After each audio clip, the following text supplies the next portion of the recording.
இந்த நேரத்தில் ஹஜ்ஜு சார்ந்த ஒரு சில செய்திகளை நாம் நினைவில் கொள்ள கடமைப்பட்டிருக்கிறோம். ஹஜ்ஜு செய்வதற்கான அடிப்படை அம்சம் என்ன என்று பார்க்கிற பொழுது அல்லாஹ் ஜல்ல ஷானஹு தஆலா உங்களில் யார் மனிஸ்ததா இலைஹி சபீலா செல்லுவதற்கும் வருவதற்கும் பொருளாதார ரீதியிலே உடல் ரீதியிலே யார் சக்தி பெற்றிருக்கிறார்களோ அவர்களின் மீது ஹஜ்ஜு கடமை என்று சொல்லியிருக்கிறார். ஹஜ்ஜு கடமையாகுவது என்னவோ பொருளாதாரம் இருந்தால்தான் ஹஜ்ஜு கடமையாகுமே தவிர பொருளாதாரம் இருக்கக்கூடிய எல்லா நபர்களும் ஹஜ்ஜு செய்து விடுவதில்லை. அதே நேரத்தில் ஹஜ்ஜு செய்யக்கூடிய எல்லா நபர்களும் பொருளாதாரம் நிரம்ப பெற்றவர்களும் இல்லை. ஹஜ்ஜுக்கு ஒரு வருஷத்தில் கிட்டத்தட்ட 1,00,000 பேர் 4,00,000 பேர் 5,00,000 பேர் வர்றாங்கன்னு சொன்னால் எல்லா நபர்களும் பொருளாதாரத்தில் தன்னிறைவு பெற்றவர்கள் அல்ல. அதே நேரத்தில் எல்லா நபர்களுக்கும் அல்லாஹ் ஜல்ல ஷானஹு தஆலா நிறைய செல்வத்தை கொடுத்திருக்கிறான். செல்வந்தர்கள் அனைவரும் ஹஜ்ஜு செய்து விடுவதில்லை. மாறாக ஹஜ்ஜில் ஒரு சூட்சுமத்தை ஒரு ரகசியத்தை அல்லாஹ் வைத்திருக்கிறான்.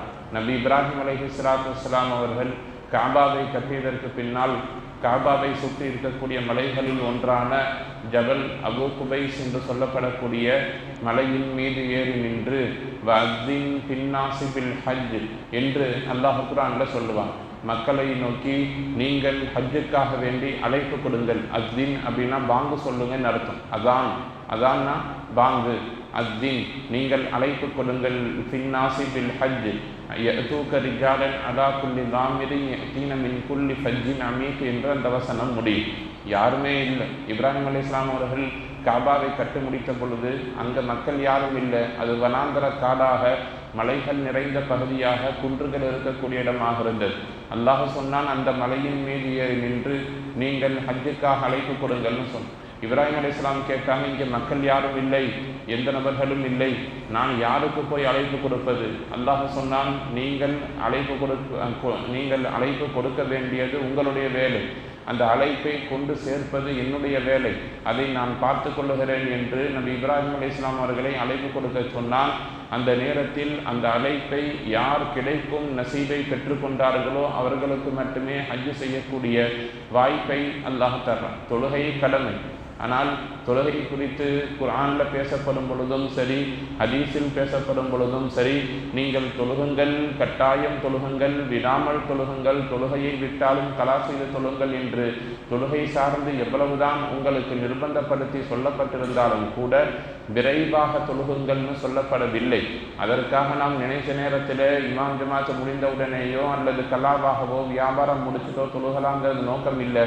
நீங்கள் தொழுகுங்கள், விரைவாக தொழுகுங்கள் என்று ஹதீஸிலேயோ குர்ஆனிலேயோ நம்மால் பார்க்க முடியாது. ஜக்காத்து கொடுங்கள், விரைந்து கொடுத்து விடுங்கள், சீக்கிரமாக கொடுத்து விடுங்கள்னு சொல்லல. ஆனால் ஹஜ்ஜு குறித்து பேசும் பொழுது மன் அராதல் ஹஜ்ஜ ஃபல்யுஅஜ்ஜில், யார் ஹஜ்ஜை நாடுகிறாரோ அவர் விரைவாக ஹஜ்ஜு செய்யட்டும். ஹஜ்ஜுக்கு போகணும்னு முடிவாகுது, நம்மிடத்தில் பொருளாதாரம் இந்த வருடம் ஏதோ ஓரளவிற்கு இருக்கிறது என்று சொன்னால் உடனடியாக அதை செய்து விடுங்கள் என்று ஹஜ்ஜுடைய விஷயத்திலே மட்டும் விரைவாக செய்ய சொல்லி மார்க்கத்தில் கடமை இருக்கிறது. அது பொதுவாக ஒரு விஷயத்தினுடைய மகத்துவத்தை யார் உணர்ந்திருக்கிறார்களோ அவர்களுக்குத்தான் அதனுடைய மதிப்பு தெரியும். ஒரு விஷயம், உதாரணத்திற்கு ஒருவர் தங்கத்தினுடைய அருமையை தெரிந்து வைத்திருந்தார் என்று சொன்னால் ஒரு சொட்டு தங்கம் அவருடைய கையில் இருந்தாலும் கூட அது அவருக்கு மதிப்பு மிக்கது. எனக்கு தங்கம்னா என்ன என்று தெரியவில்லை, தங்கத்தினுடைய மதிப்பு தெரியவில்லை, தங்கத்தை அதை வைத்து நாம் என்னென்ன செய்ய முடியும், எவ்வளவு விலை உயர்ந்தது என்று எனக்கு தெரியவில்லை என்று சொன்னால் என்னுடைய கையில் இரும்பிருப்பதும் ஒன்றுதான், தங்கம் இருப்பதும் ஒன்றுதான். ஒரு கிலோ தங்கம் என்னுடைய கையில் இருக்குதுன்னு சொன்னால் அதனுடைய வேல்யூ எனக்கு தெரியலன்னு சொன்னால் இரும்பும் தங்கமும் தகரமும் என்னை பொறுத்தவரை ஒன்றுதான். அதே மாதிரி ஹஜ்ஜினுடைய அந்த மகத்துவத்தை யார் விளங்கியிருக்கிறார்களோ அவர்களுக்குத்தான் அதனுடைய பிரயோஜனம் கிடைக்கும், அதன் மீதான ஆசை ஏற்படும்.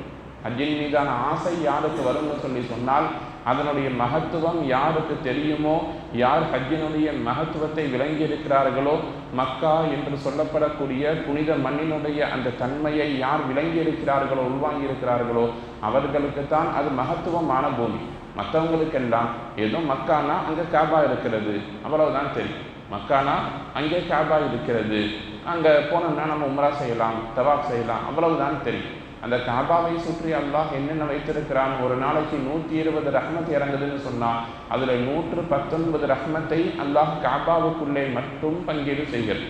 அங்கே தவாப் செய்யக்கூடியவர்களுக்கு, அங்கே அமர்ந்து காபாவை பார்த்து கொண்டிருப்பவர்களுக்கு, அங்கே காபாவில் தொழக்கூடியவர்களுக்கு, இவர்களுக்கு மட்டுமே ஒரு நாளைக்கு 119 ரஹ்மத் அங்கே பங்கு வைக்கப்படுகிறது. மீதமுள்ள ஒரு ரஹ்மத்தை மட்டும்தான் ஒட்டுமொத்த துனியாவுக்கும் அல்லாஹ் பங்கீடு செய்து கொடுக்கிறான். அப்பேற்பட்ட மகத்துவமான இடம்தான் மக்காவும் ஹரமும் காபா இருக்கக்கூடிய இடம். உலகத்தில் ஹஜ்ஜு செய்யாத எந்த ஒரு நபியும் இல்லை. நாம் ஹஜ்ஜில் தவாஃப் செய்யக்கூடிய அந்த இடத்திற்கு கீழே கிட்டத்தட்ட 300 நபிமார்களுக்கும் மேற்பட்டவர்களுடைய மண்ணறைகள் அங்கே இருக்கிறது. நபி ஸல்லல்லாஹு அலைஹி வஸல்லம் அவர்கள் பிறந்த மண் மக்காவினுடைய மண், தவழ்ந்த மண் மக்காவினுடைய மண். அதே நேரத்தில் இஸ்லாத்தை முதலாக மக்களுக்கு மத்தியில் அந்த ஜபல் அபு குபைஸ் என்று சொல்லப்படக்கூடிய மலையின் மீது ஏறி நான் நபி, அல்லாஹ் தான் இறைவன், அவனை நீங்கள் ஏற்றுக்கொள்ளுங்கள் என்று இஸ்லாமிய பிரச்சாரத்தை செய்த மண் மக்காவினுடைய மண். அதே நேரத்தில் அல்லாஹ் ஜல்லஷானஹு தஆலாவை நேரடியாக தரிசிப்பதற்கு நபி ஸல்லல்லாஹு அலைஹி வஸல்லம் அவர்கள் மிஅராஜ் பயணம் செல்வதற்காக வேண்டி தேர்ந்தெடுத்த இடமும் ஹரம் ஷரீஃபில் இருக்கக்கூடிய ஒரு இடம்தான். இப்படியாக மக்காவிற்கு ஏராளமான சிறப்புகள் இருக்கிறது. மதீனா கியாமத்து வரை ஒரு புண்ணியமான ஒரு இடமாக இருக்கிறது. அதையெல்லாம் நாம் பார்க்க வேண்டும், அதன் மகத்துவத்தை நாம் விளங்க வேண்டும். விளங்கினால்தான் நமக்கு ஹஜ்ஜின் மீதான தேட்டமும் நாட்டமும் வரும். முதல்ல நாம் ஆசைப்படாமல் ஒருபோதும் நமக்கு எந்த ஒரு நியமத்தும் வந்து சேர்ந்து விடாது. துனியா செல்வமாக இருந்தாலும் சரி, வியாபாரமாக இருந்தாலும் சரி, எல்லாவற்றுக்கும் மேலாக தொழுகையிலிருந்து எந்த ஒன்றாக இருந்தாலும் முதல்ல அதை நாம் ஆசைப்பட வேண்டும். எல்லாம் வியாபாரம் செய்ய வேண்டும் என்கிற ஆசை மனதில் இருந்தால்தான் அதற்கான வாய்ப்புகள் கிடைக்கும். நான் வீடு வாங்கணும்னு நினைச்சா தான் வாங்க முடியுமே தவிர சும்மா நாம் வெறுமனே ஒரு இடத்தில் அமர்ந்து கொண்டிருந்தோம் என்று சொன்னால் நமக்கு உணவல்ல எந்த ஒரு ரிசுக்கும் கிடைக்காது. முதல்ல நாம் ஆசைப்பட வேண்டும். ஹஜ்ஜாக இருந்தாலும் உம்ராவாக இருந்தாலும் நான் செல்ல வேண்டும் என்கிற ஆசை இருக்க வேண்டும். இது ஒரு ஆசைக்கான பயணம். ஹஜ் என்பது ஆசைப்படுபவர்களுக்கு கிடைக்கக்கூடிய பயணம். உலகத்தில் எத்தனையோ ஆட்சியாளர்கள் இருந்து கொண்டிருக்கிறார்கள். அல்லாஹ் அவர்களுக்கெல்லாம் ஹஜ்ஜினுடைய நசீபை தரணும். நாம் அடிக்கடி ஹஜ்ஜு சம்பந்தப்பட்டு பேசும் பொழுதெல்லாம் சொல்லக்கூடிய விஷயம், இந்தியாவில் 800 வருஷம் ஆயிரக்கணக்கான மன்னர்கள் இந்தியாவை ஆட்சி செஞ்சிருக்கிறாங்க. ஆப்கானிஸ்தானில் இருந்து கன்னியாகுமரி வரைக்கும் ஒரே நேரத்தில் ஆட்சி செய்திருக்கிறார்கள். நிறைய செல்வத்தை வைத்திருந்தார்கள். அல்லாஹ் அவர்களில் ஒருவருக்கு கூட ஹஜ்ஜினுடைய நசீபை தரவில்லை. ஒருவருக்கு கூட ஹஜ்ஜுக்கான வாய்ப்பு கிடைக்கவில்லை. என்ன காரணம்னா அவர்களுக்கு மனதில் ஆசை இல்லை, அல்லாஹ் அவர்களுக்கு நாடவில்லை. ஏதோ ஒரு காரணத்தை நாம் வைத்துக் கொள்ளலாம், ஆனால் ஹஜ்ஜினுடைய நசீப் அவர்களுக்கு கிடைக்கவில்லை. அதே போல நாமும் வாழ்க்கையில் ஒரு தடவையாவது அந்த மண்ணை மிதித்துவிட வேண்டும் என்கிற வைராக்கியமும் ஆசையும் துஆவும் நம்மிடத்தில் இருந்து கொண்டே இருக்கிறது. நாம் முதல்ல ஆசைப்படணும். அந்த ஆசையினுடைய அளவை பொறுத்து அல்லாஹ் ஜல்லஷானஹு தஆலா அதற்கான நசீபை தருகிறான். முதல்ல மனசில் நியத்து வச்சுட்டோம்னு சொல்லி சொன்னால் காசு பணங்கள் இரண்டாவது விஷயமாகத்தான் கருதப்படும். அல்லாஹ் ஒருவரை கொண்டு சேர்க்க வேண்டும் என்று நாடிவிட்டான்னு சொல்லி சொன்னால் அதற்கு தடையாக துன்யாவோ காசு பணங்களோ ஒருபோதும் இருக்காது. நாம் போகணும்னு அல்லாஹ் முடிவு செஞ்சுட்டான்னு சொல்லி சொன்னால் எப்படியாவது கொண்டு சேர்த்து விடுவான். நாம் போகணும்னு நாம் நினைக்கவில்லை, நமக்கு மனசில் ஆசை இல்லை, அங்கெல்லாம் யார் போய் 5 லட்சம் 10 லட்சம் செலவு பண்ணி யார் ஹஜ்ஜுக்கு போகிறது, அதுக்கு பதிலாக ஒரு ப்ராப்பர்ட்டி வாங்கி வச்சோம்னா அது நமக்கு லாபம் கொடுக்கும் என்கிற ரீதியில் நாம் சம்பாதித்து கொண்டிருந்தால் உலகமும் உலகத்தில் இருக்கக்கூடிய எல்லா செல்வமும் நம்மள்கிட்ட இருந்தாலும் கூட ஹஜ்ஜுக்கான நசீபு கிடைத்து விடாது. எனவே அல்லாஹ் ஜல்லஷானஹு தஆலா குர்ஆனில் சொல்லுவதைப் போல நீங்கள் பாதையால் சக்தி பெற்றிருந்தீர்கள் என்று சொன்னால் ஹஜ்ஜு செய்ய வேண்டும். அதற்கான ஆசை மனதில் வர வேண்டும். அந்த இடத்திற்கான மகத்துவத்தை நாம் விளங்கிக் கொள்ள வேண்டும். அல்லாஹ் ஜல்லஷானஹு தஆலா வாழ்நாளில் ஒரு முறை அல்ல பலமுறை மீண்டும் மீண்டும் அந்த மண்ணை அந்த இடத்தை தரிசிக்கக்கூடிய பாக்கியத்தை நமக்கும் நம்முடைய வாரிசுகளுக்கும் தந்து நல்லொருள் புரிவானாக. வாஹிரு தஅவானா அனில் ஹம்துலில்லாஹி ரப்பில் ஆலமீன்.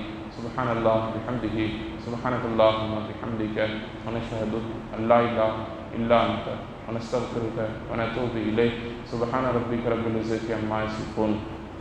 ஸலாமுன் அலல்